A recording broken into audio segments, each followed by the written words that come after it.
Манбаш Мохуш Бахтиме Хахам. Приветствую вас с вотчины земли рода Пушкиных. Желаю вам есть покой и воля. Давно завидная мечтается мне доля. Давно усталый раб замыслил я побег в обитель дальнюю трудов и чистых нег. Еще. Родина. Сразу Москва, как много в этом звуке для сердца русского слилось, как много в нем отозвалось. И Пушкин всю жизнь борется за отмену крепостного права, потому что это негуманно, чтобы человек человеком владел. Да, еще. Женщина. Где женщины нескладной красотой, но с пламенной, пленительной, живой?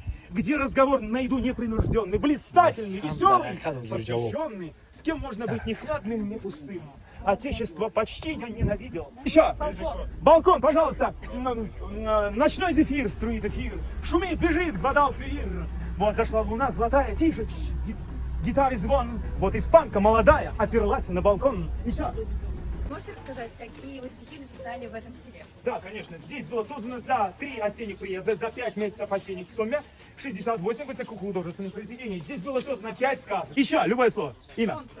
Ваше имя, да? Елена, факел светоч. Это с греческого факел светоч, солнечный свет. Пожалуйста, еще. Ну, давайте еще. Любое имя угадаем. Точно внука Пушкина. Точно.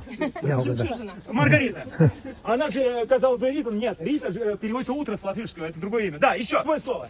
Друг. Друг, мой первый друг, мой друг бесценный, я судьбу благословил, когда мой двор уединенный, печальным снегом занесенный твой колокольчик огласил. Это Иван Ивановичу Пущину возвещение, когда он посетил меня в Михайловской ссылке. Еще, друзья, любой...